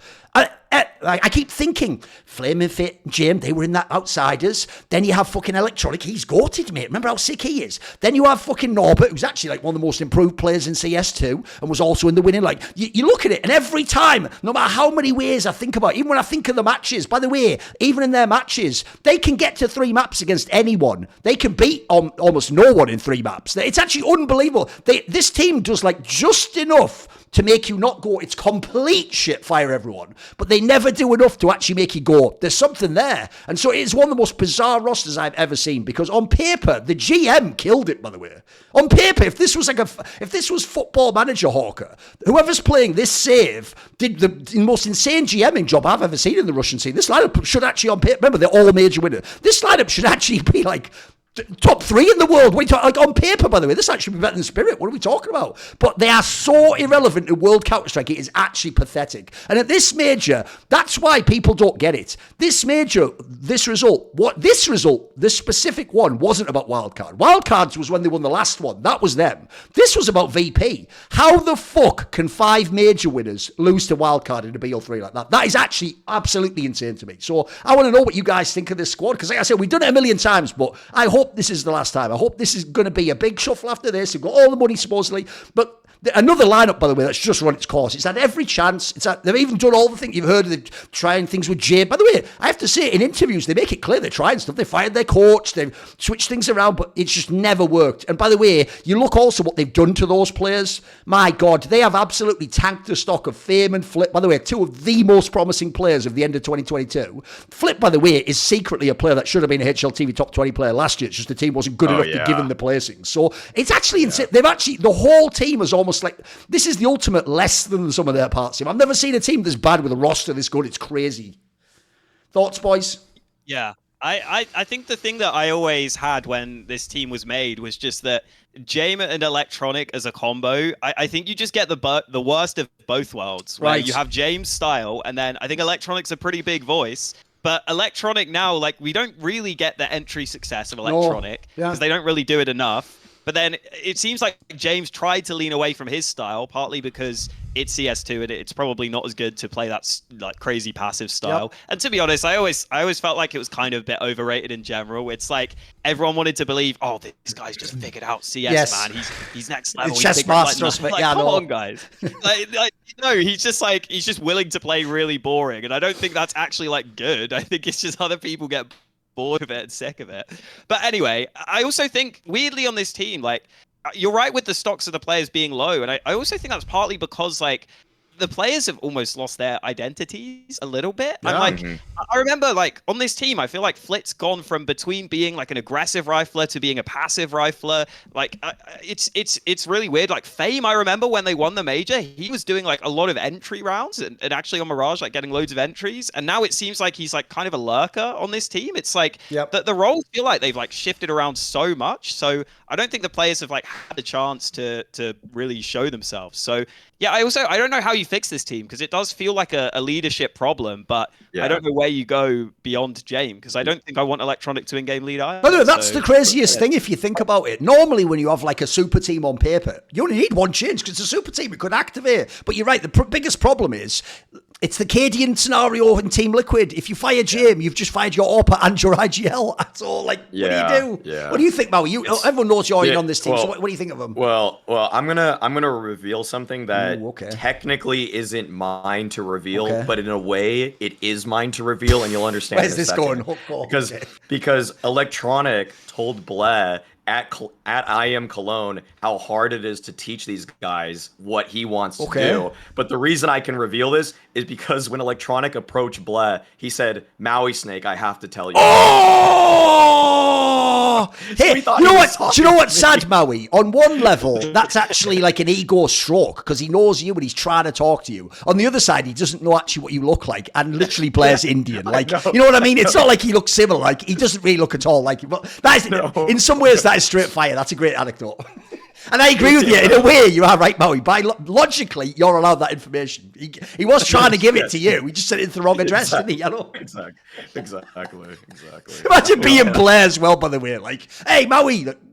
Fuck it. Just go like, yeah, what? I'll tell him. And then he still just tells him the information anyways under this false pretense. Electronic, Blair's working majors and everything, mate. Tune in once, for fuck's sake. It's not like he's on ESL Challenger every event, is he? Yeah, fucking hell, come on. Oh, damn. Yeah, that was too good to keep inside. I had to let the community know about that one. It's just... Yeah, right. Let's keep it. By the way, like I said, there's not much to say about that one. I think it's just the end of that lineup. I think we're all glad for it. Right, okay. The thing is, speaking of getting caught showing your ass, don't do it. Wear underwear. How about MeUndies? That's the sponsor. See, you didn't expect that, did you? Right when you were drinking as well, Hawka. It's all good. Don't worry about it. Because MeUndies... Lounge season is upon us, isn't it? And they make the most comfortable loungewear. Now, the reason, by the way, why they write that in the copy is because when you hear MeUndies, you're going to think it's just underwear. It isn't. That's like their main thing they made with the special micromodal fabric, etc., and all the stuff to like stop your balls getting caught on that inside weird part of how they make boxer briefs, etc. Right? But they're not just an underwear company. They're actually a company that sells all sorts of different apparel. Like they have lounge pants, hoodies, sweats, onesies. So they have all sorts of stuff, which also means, by the way, you can get loads of apparel gifts for people and people in your family and friends, etc. They've got loads of styles. They have like 10 different styles that come in over 100 different colours and prints, ranging from black to all over dinosaurs. I assume for that one they mean for like kids or people who want like a silly onesie with like, I don't know, Tyrannosaurus Rex on it or something. They have loads of different style. The comfort is mega because they have, like I say, their own like micromodal fabric, which is apparently breathable, stretchy, which makes it great to wear any time of day. It's responsibly sourced if that's one of the things you care about. And they have one of those things where if you get like the underwear and you don't like them, you can just essentially like get the money back or send them back to them or whatever. Obviously, check all the details for that. So kick off the lounge season, support yourself, get yourself a nice gift or a friend or a family member, and support us by using MeUndies. And that is going to be kick off lounge season with MeUndies and get 20% off your first order plus free shipping. I think that's pretty baller itself at MeUndies.com/snake. Enter promo code SNAKE. That's MeUndies.com/snake. Code SNAKE for 20% off plus free shipping. MeUndies, comfort from the inside out. Unlike Virtus.pro. Right, so the ugly point now is going to be what, Hawka? What's an ugly? You actually teased it earlier. What is the ugly point? Yeah. I mean, I think it works perfectly because our bad point kind of like weaves into it as well. It's just like the amount of teams we have right now that are just wasting talent is crazy. Yes. And I actually think this is so evident when everyone's doing their pick'ems. And it's a good thing in a sense, actually, because there's basically 5 or 6 teams of the top favorites that are probably going to make it through. And that's because the next level of teams, like that, there should be players and there should be teams competitive at this like slightly lower than top level, but all those teams are just like not there. Can you give it? Look, I'm putting you on the spot, but can you give an example? What sort of a team? What range are you thinking of for the teams? I mean, okay, I got a whole list of just like all right, players go for it. that Yeah, should be go for like it. competitive. Let's do it. Like, you know, obviously Blame F on Fnatic, Elige on Complexity, VP as a whole. They should be a team that could like upset Cloud9, I actually think should be better. Like their T sides have been like terrible. Liquid to an extent. I think Twist is kind of like getting wasted because he's IGL. And then you have the like random ones that aren't even at the major, like the whole Falcons thing. The amount of players there that we're just like, I want to see Snappy at a major with like a fun like upset. Oh, by the way, you can throw a bunch of others. Xantares on Eternal Fight. There's a bunch of really good players, isn't there? Yeah, Xantares, like some Pius. Yeah, like you can, and even the thing is, you can even go further down. And I actually think you can make arguments for like these lower level teams. People like, at Gamer Legion, Ash and like ZTR.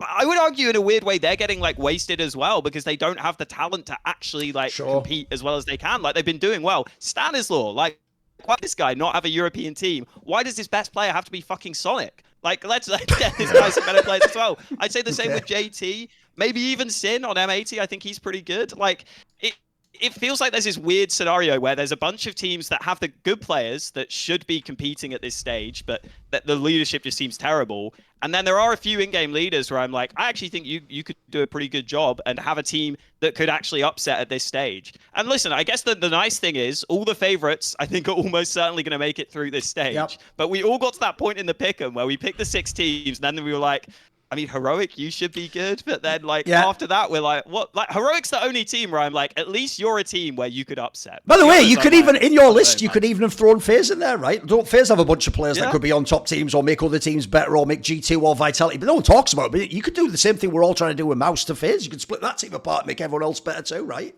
It's kind of crazy. I'm with you.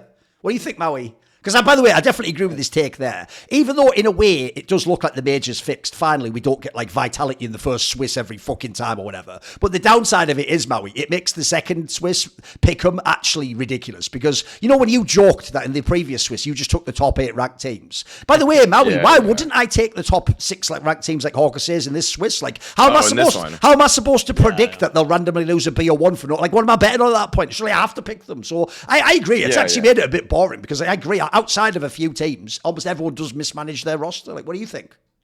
I mean, I'm completely zigging when a few people are zagging. Like, I saw a few people saying, like, well, I saw Vince and Dust both say this on Twitter, where they're like, oh, this elimination stage is very hard to predict. I'm like, okay, it's actually the easiest I've ever seen in my life. Crazy, like, if you aren't picking the 8 or the 6 favorite teams right now, you're just actively throwing your pick 'em. It's like, the people where I've seen some bro where they just don't even have spirit at all, and I'm like, not even to go 3-2. Like, really? Yeah, really, bro? Like, normally I would actually say, like, I could see a world in which Spirit lose, but I don't see who they lose. No, exactly. Who did they lose? Who did they lose? Potentially 3 best of 3s to. You know what I mean? Like, it's crazy. See, the thing of the previous stages, I had cases for all of the underdogs that I picked to go through completely. Like Passion UA was almost right there to do it. Cloud9 obviously looked very good at the RMR. Like there were a few reasons why I thought.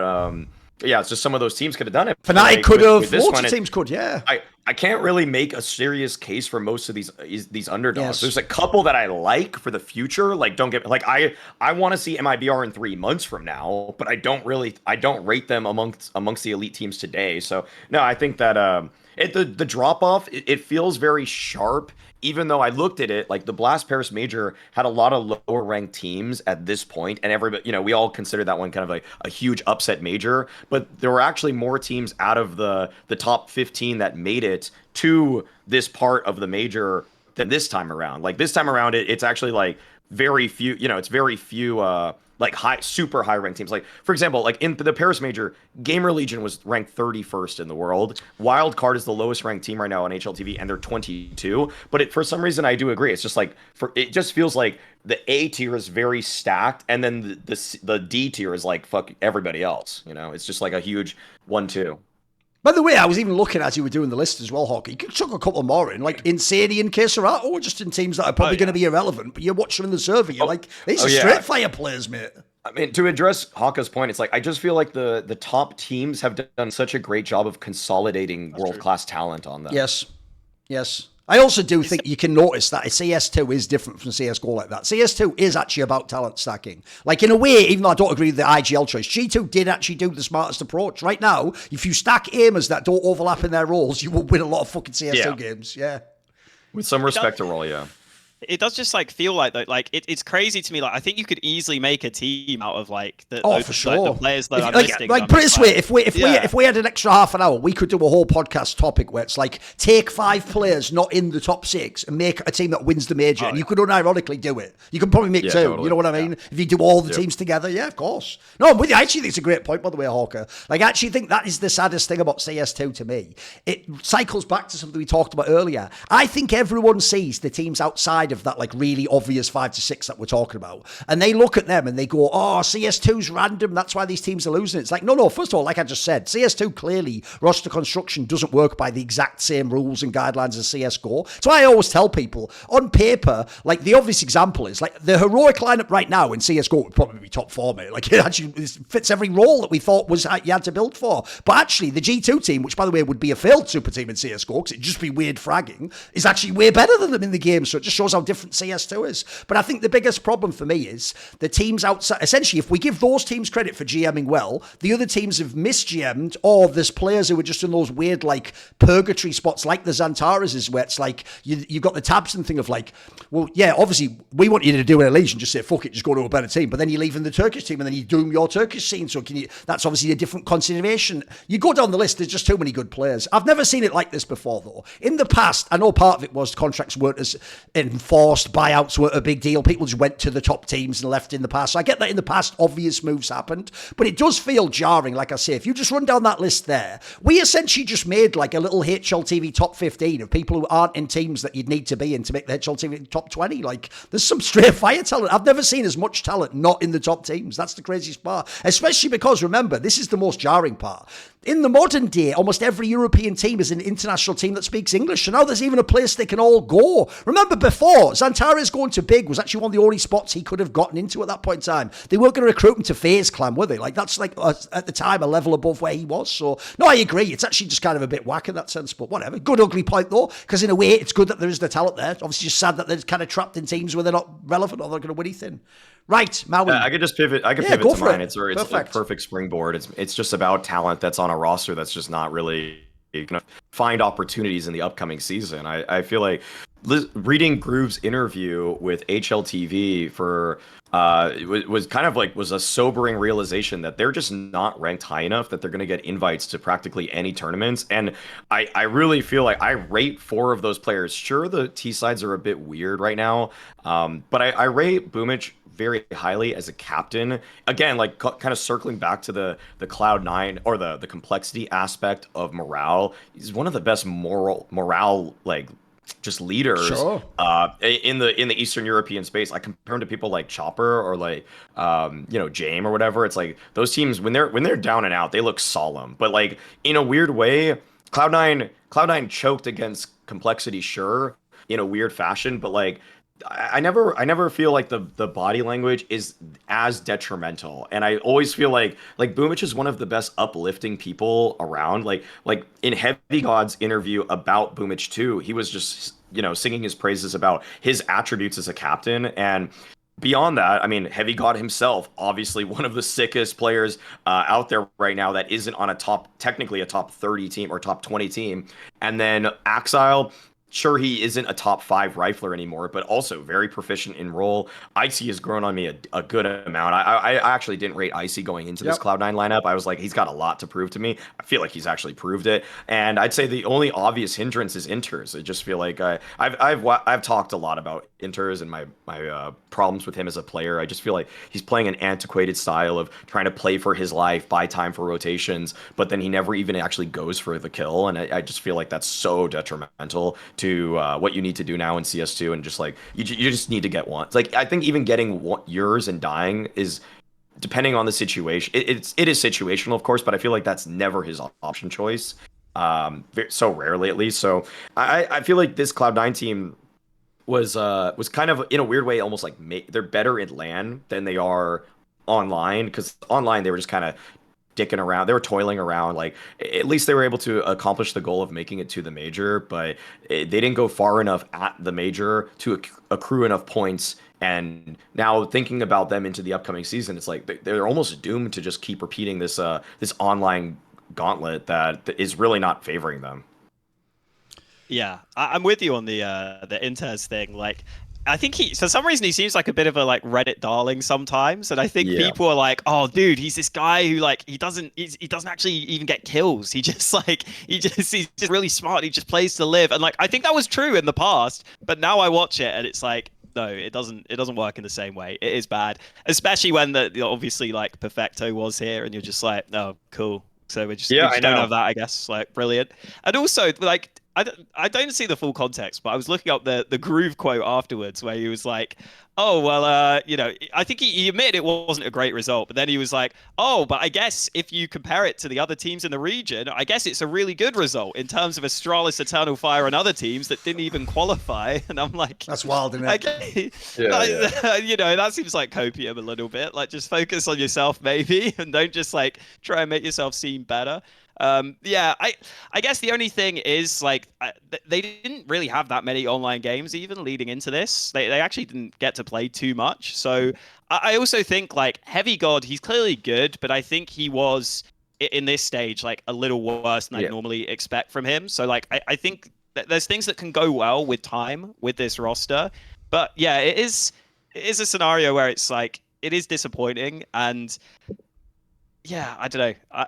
I don't know if you just give this team time. I guess you do, but it's... I mean, everyone doesn't want them to. Here's the problem. They also have that classic concept that I came up with years ago. I actually originally invented it, if you remember, for like G2 when they made the LXCB swap and brought Monacy in. I always said the reason I think they kicked LXCB so quickly, it was like 7 months or something, is because at the time, because G2 hadn't won in years and years, the perspective from fans was, well, the climber doesn't start with LXCB. The timer was still running from years before. So it's like the momentum of not winning is crazy. And I think they have the same problem in this team. It's not just this lineup. It's that Cloud9's been underwhelming for so long since they lost Shiro last year that basically people are still waiting for them to be good again. The reason this one burns me so much, Maui, is if you remember on this exact show when they made this roster, I did actually say I thought it was actually a solid roster. I thought it was pretty underrated. I looked at like the roles they all fit. I even think there's no real overlap in like strength of the stars. I think even it's a pretty shrewdly done roster. Like remember, one thing a lot of people forgot was we all look at the Israeli flag of Heavy God and the whole topic was like he should play with Flames and speak. No, it turns out because he's fucking like can speak Russian, actually he can be in all the fucking amazing CIS teams potentially. Like he actually had like mad like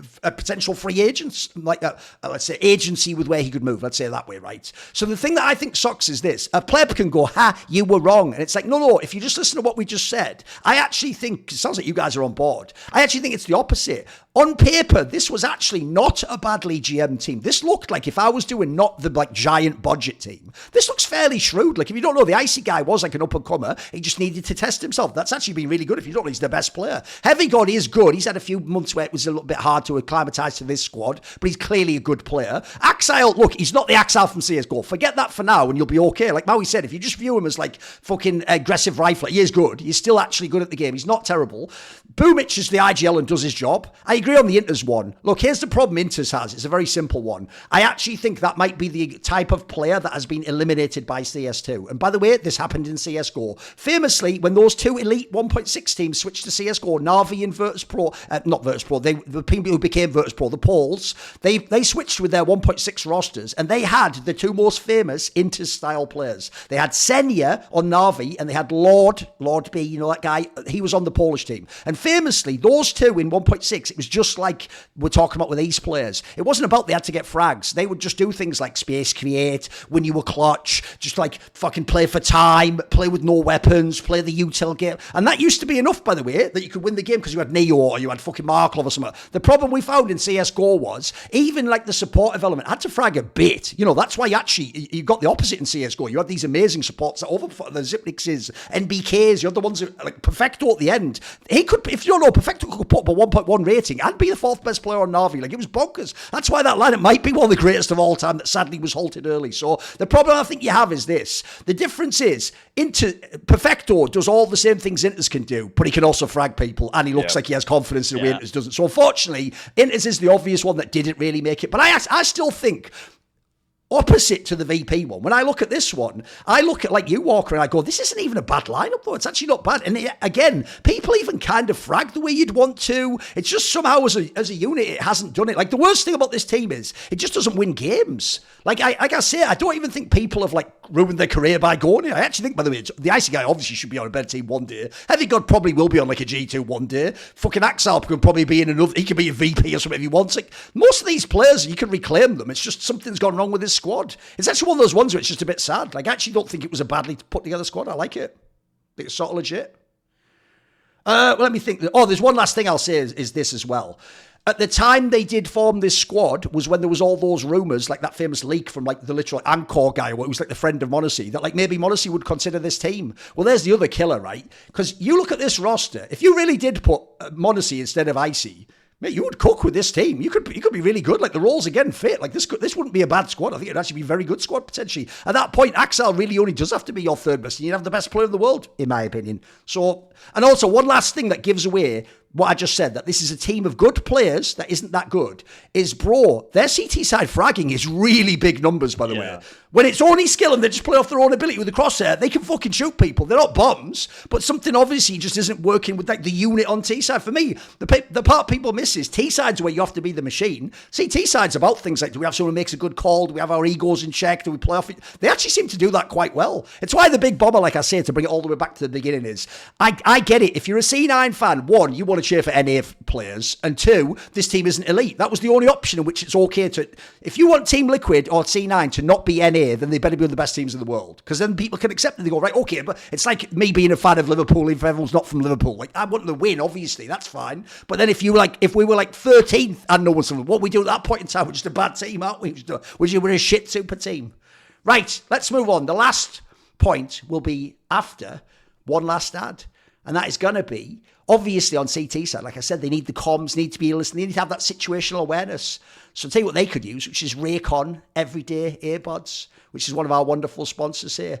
Because if people don't know, I actually think, by the way, I'm the type of person who only ever bought really expensive headphones. So I always know really nice qualities, like, but I was not genuinely aware there was price points below that were actually legit quality. I thought it was all like, if you remember how gaming first began, it's like the mega headset that costs the $200 or the one that's $50 and it breaks constantly and it sounds dodgy and it's tinny and you just go, oh, well, get what you pay for. Well, actually, Raycon's proof that that's not the case. I actually think the price point is really good and the quality, they've really matched it out really well. Like, I have to say, in the same way as famously, if you ever listen to like MP3s over a certain recording level, you actually can't with your ear hear the difference unless it's some insane audio file. That's what this reminds me of. Like, when I actually put them in, I can't tell the difference between this and a really good headset. I'm sure there is a difference of the highest, most expensive one, but that's the other thing. They're also making it mad affordable. That's the thing about Raycon. So I think the cool thing is, it's a really good gift you can give everyone. Nowadays, everyone knows to have wired headphones, and nearly all the phones don't have the jack on it anymore, etc. So, by the way, also a good gift for a boomer who has a phone but doesn't know about wired headphones. Get them like a legit one like this. I think it's also a nice gift for yourself if you've never had them before. You've never tried this type of headphones. They have loads of features that are really good. They have the active noise cancellation, which, by the way, is really good if you're going to travel, etc. Anyone who's in esports and works out know, like, noise cancelling stuff is the most essential thing on planes ever. It's quality of life upgrade and a half. Also, they start at half the price as most other premium audio brands. So like I say, I think the price point is excellent. They've got a bazillion colours and styles, etc. So obviously, if you're someone who wants a specific aesthetic, I'm boring. I'll just have the black one. I just care about how it works. Also, it's got that feature I think is really intuitive. By the way, you could actually use it for this show. Say you were listening to this podcast and you wanted to go cook some breakfast or put some laundry in. You could be wireless, so you're away, and it has that feature where you just press it in case someone wants to talk to you or something. You can pause it for a second, talk to them, and then unpause it, you're back into your podcast. And all like fiddling around with all knobs and trying to scroll a wheel or something. So it's so intuitive to use. That's why I also think, by the way, great gift to give someone. Once they just get the basics down, they're going to be able to use it. It's really easy. Just an excellent thing. So I have to say, I've actually really enjoyed them. I know Monty uses them when he's in his real life. Just doesn't use them for shows because we need a wired one to hear the tone back with how you record shows. But he uses them in his everyday life. So save big for the holidays and get up to 25% off site-wide at buyraycon.com/snake. That's right, you get up to 25% off everything on Raycon's website when you go to buyraycon.com/snake, buyraycon.com/snake. Thank you to everyone who does. Enjoy the Raycons if you do. And thank you to Raycon, obviously, for sponsoring this episode. Right, the last point of the show, the ugly, is going to be this. It's going to be one that's going to be a tee up for Maui on this one, but I think it's also one we can all talk about. It's a very simple one. It doesn't have to be super long. You give me your thoughts. The ugly one, crucially, it's ugly, not bad, is big. And the reason why it has to be big is we're right back in the VP territory, guys, but just not quite as bad. I look at the roster and I'm like, bro, this should be easily the best roster Big has ever put together. This looks really good. I even actually like the JDC angle, if people don't know. I think Rigon's a shrewd pickup. If you don't know, Swiss people can often speak German. Tabson, obviously, look, he's not as good as he used to be a fragger, but he'll still have the odd game where he'll pull it out. He can obviously IGL. By the way, I've always said this, the way I know Tabson is a real IGL is many different eras of Big. They've had actually like a poor win rate on Nuke, but have you ever seen them play Nuke? They will never actually be a truly bad team on that map. Like, they know how to play the protocols, the comms, the rotation. So even if they have like a 40% win rate on Nuke, you're going to watch out for that if that's the third map. I'm telling you right now, you aren't picking that into them. You might get busted on that one. So I look at their squad. Crimbo, by the way, I still think shows glimpses where it's like, why isn't he in G2 or Vitality or something? Like, why is he in this team? You know what I mean? Like, why is he doing them? So I look at their squad, I'm like, bro, this actually should be like one of the best German lineups ever made from CSGO onwards. But something about it means that like this is another team where on a lower level they are a bit like a VP. They never quite win the game you think they should. Their flaws good. They won't just lose to the total bums constantly. But man, this is the team you know when it gets to that third map and it's like a real top 10. You bet against them. You know what I mean? You don't expect them to come together. But it's another one where I look and there's no way these can all be bad players. I even think individually these are good players. There's something off. That's why I say it's ugly. I don't know what the fix is because I feel they're stuck because I feel they have actually GM'd to a pretty good roster position. But I don't know how they get out of this spot. Like, how did they ever become that team? If people don't know, Big in the past with worse lineups was more like a Mongols. They could do the odd upset or they'd beat the lower teams, or especially if you didn't prep for them, they'd get you in a BO3 early on in a plane or in a fucking blast group stage. So I feel like they're in a really ugly spot. What are the thoughts on Big, guys? Yeah, I mean, I wrote something about Tabson that I kind of like, I didn't lean into it on the desk, actually. I was thinking more like, okay, let's do something that's a bit more uplifting. But I actually do think that the T sides of Big are sometimes a little bit too much going on. I feel like they're trying to do like 3 things at once sometimes. And or I just feel like, how do I frame this? But I think actually the way I would actually frame this is kind of actually, I think Tabson has ascended into CS royalty because sometimes we do have trouble looking at this team as objectively as we should, and it took me a long time to really come to this conclusion too, because I think that, I mean, aren't we also sort of giving him like undue goodwill because he's stayed in the German scene, and we're all like, you know, it's a cool narrative. In a movie, we'd all cheer for him, wouldn't we? You know. That's exactly it, because that's what I even brought up on the desk leading into map 3. It was like, Elige has to do this for America, or Tabson needs to pay it back to Germany because they've given everything to him at this point. Yeah, that's a good angle. Yeah. And I think that in some ways Tabson needs to decouple himself from the ego of knowing, hey, I have given everything, I've put everything on the line, I've turned down offers from better organizations. Why are you making it sound like that part of the Dark Knight Rises? Like, Tabson, you've given everything to Germany. Not yet. It's like, and in this scenario, I guess they then lose Nuke could be the joke. Not bad. Think about that, Hawka. That was thematically hard. Keep going, Maui. Keep going. I just feel like they do this thing on.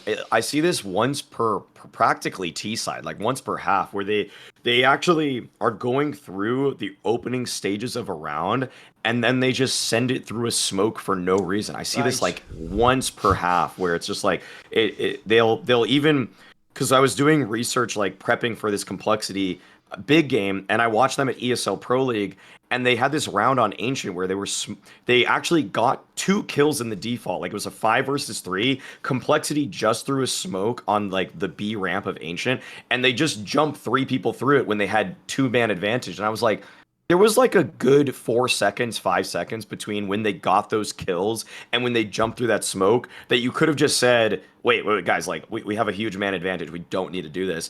And I have to assume one of 2 things. That's Tabson saying, it's okay, just go, we'll trade it. Or 2, they're following a strategy out of spawn, regardless of the result of those first 2 kills.